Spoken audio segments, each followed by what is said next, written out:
우리는 소득이 많이 안 올랐네? 집값은 그런데 왜 이러나? 너무 죄송한 말씀이지만 시장은 불공평합니다, 사실은. 근데 좀 시장 참여자들이 꼭 유동성의 개념들을 아셨으면 좋겠는 게, 유동성은 당연히 그 M1, M2 통화량이다라고 얘기를 하시는데, 우리가 이런 통화량의 팽창으로 모든 부분에서의 물가와 가격들이 움직였습니다. 근데 전 이걸 말하려고 하는 게 아닙니다. 통화량 팽창으로 우상향한다 이 얘기 하려는 거 아닙니다.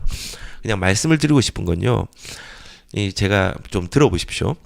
최저임금이 예전에 1988년도에 487원이었습니다. 근데 쭉 올라갑니다.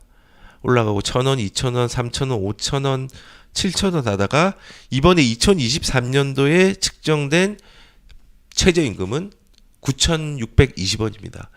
지금 이 시기, 이때는 어떤 시기인 줄 아시죠? 문재인 정부에서 최저임금 미친 듯이 올린 시기입니다. 네, 급하게 올린 시기입니다. 아무튼 9,620원입니다. 1988년부터 지금까지 최저임금은 20배 상승을 했습니다. 많이 됐죠? 그런데 그러면은 이제 공무원의 급여의 인플레이션은 좀 어떻게 되느냐? 이런 통화량의 팽창과 관련이 있죠. 그 급여에 대한 인플레이션도 1급 1호봉 기준으로 예전에 90년도에 55만 원이었어요. 근데 이게 이제 급여가 쭉 올라가다가 지금 2023년도에 측정된 거는 1급 1호봉이 426만 원입니다. 물론 이거에 이제 수당들 많이 붙습니다. 공무원들 한 6개월 정도 수당 붙습니다. 그리고 9호봉은 옛날에 90년대 19만 원이었습니다. 쭉 올라갑니다.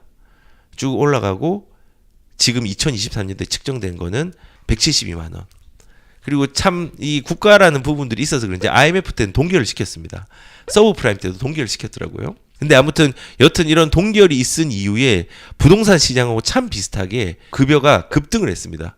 크게 올랐죠. 여기도 크게 올랐죠. 여기도 IMF 지난 다음에 평소보다 크게 올랐습니다. 눌려있던 급여들도 스프링처럼 튀어 올랐습니다. 여튼 제가 말씀드리고 싶은 건요, 같은 공무원이라도 급여의 상승률이 1급 1호봉은 7.5배고요. 그 다음에 9급 1호봉은 9배입니다. 상승을 했습니다. 이렇게 유동성의 결과가 조금 다르게 나왔습니다. 그러니까 최저임금은 20배, 그 다음에 공무원 급여는 호봉에 따라도 9배, 7.5배로 다르게 나왔습니다. 그럼 물가를 보겠습니다. 물가를. 저는 인플레이션 속도가 공평하지 않다고 생각을 하는 이유가 이런 겁니다.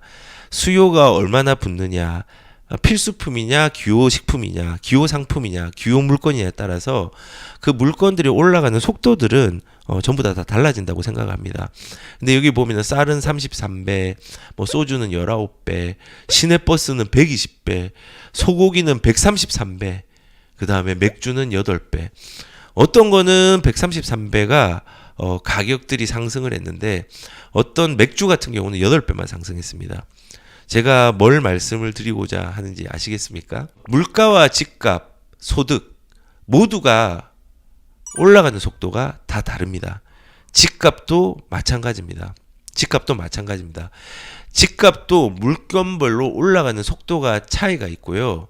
그 다음에 집값은 지역별로도 등락의 속도가 다 다릅니다. 똑같은 대학에 같은 등급으로 같은 학과에 가도 그 안에서 성적이 나누어지고 직장도 달라집니다. 우리는 소득이 많이 안 올랐네? 집값은 그런데 왜 이러나? 라고 생각하면서 PIR을 들고 와서 뭐 이런 얘기를 많이 하죠.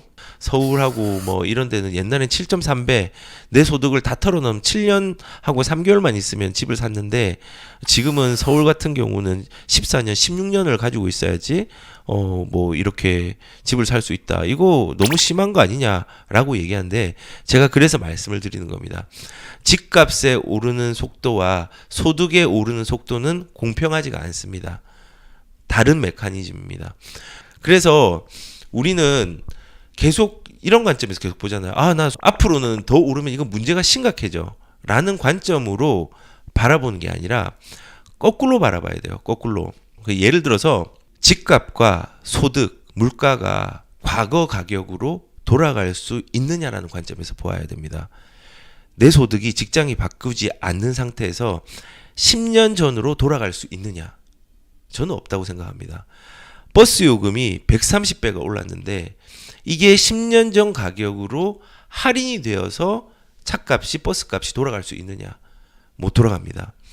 집값이 10년 전에 뭐 1990년대 음마 아파트 3억 미만짜리 주택으로 우리가 집값이 돌아갈 수 있느냐? 못 돌아갑니다. 그래서 우리는 부동산 집값을 바라볼 때 뭐 소득 대비해서 많이 올랐다라는 관점이 아니라 소득과 집값, 물가는 인플레이션에 반응하는 속도가 다르고 금리, 정책, 경제위기 같은 변수에서 큰 흐름의 속도가 느려지기도 하고 빨라지기도 한다라는 그 변수에 대한 개념들도 같이 복합적으로 가지고 가셔야 됩니다. 유동성이 올라가니까 무조건 뭐 집값은 올라가지 않냐라고 하는데 그거는 맞는 말이긴 한데 제가 자주 보여드렸지만은 이런 식으로 유동성이 팽창하는 시기가 있고 줄어드는 시기가 있습니다. 줄어들고 팽창하고 줄어들고 팽창하고 줄어들고 팽창하고. 근데 이 변동률, 증감률을 쭉 이렇게 누계로 놔버리면은 이렇게 통화량은 팽창을 하고 있습니다. 그래서 제가 오늘은 좀 말씀을 드리고 싶은 게 집값을 움직이는 상수와 변수를 좀 반드시 구분해서 시장을 대응을 하는 게 좀 필요하다는 생각이 들어서 그래요. 다시 한번 제가 말씀을 드리면요. 집값의 상수는 유동성입니다. 유동성, 통화량이 팽창하면서 가격들이 움직이는 겁니다. 근데 집값에 변수가 생깁니다. 뭐냐면은 정책입니다. 세금으로는 당장의 집값에 변화를 줄 수 있습니다. 정치하시는 분들이 많이 활용하는 거죠. 세금, 대출, 거래. 그리고 공급 정책도 변수가 됩니다. 이것도 정책에 해당되는 거죠. 그리고 두 번째는 금리가 변수가 됩니다. 금리는 독단적으로 상수가 되진 않지만은 지금 시장처럼 변수로 작용할 수 있습니다. 그러면은 시기가 어려워지거나 그게 영향을 받지 않거나로 반응을 합니다. 그리고 집값의 변수는 경제 위기입니다. 그래서 저는 이거를 좀 따져가면서 시장을 좀 바라봤으면 좋겠어요. 본질은 유동성이에요. 그런데 변수가 공급, 세금, 대출, 거래라는 정책이 있는 거고 그 다음에 금리가 있는 거고 그다음에 경제 위기가 있는 거고 이런 것들을 변수라고 저는 생각을 합니다. 그 변수들이 유동성 시장에서 유동성의 속도를 늦추기도 하고 늘리기도 하고 할 수 있는 상황들을 만들고 그 늘어나고 줄어드는 시기에 따라서 우리의 포지션에 맞게 내가 참여하기도 하고 기다리기도 하고 멈추기도 해야 되는 겁니다.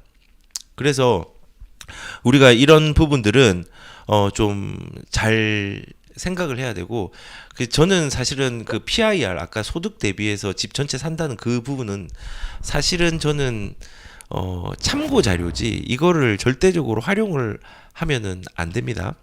뭐 지금 그래서 아까 뭐 제가 유동성 얘기를 하니까 집값이 너무 급하게 양극화가 되고 올라간다는데요. 너무 죄송한 말씀이지만 시장은 불공평합니다. 사실은 너무 죄송합니다. 근데 그 불공평함에서 내가 기회를 찾을 수 있는 어떤 상황과 어떤 기회들은 분명히 있다고 생각을 합니다. 그리고 PIR로 매몰되지 말고 뭐 인구로 매몰되지 말고 PIR 그거는 그거잖아요. 누가 집을 소득으로만 삽니까? 레버리지를 활용하지.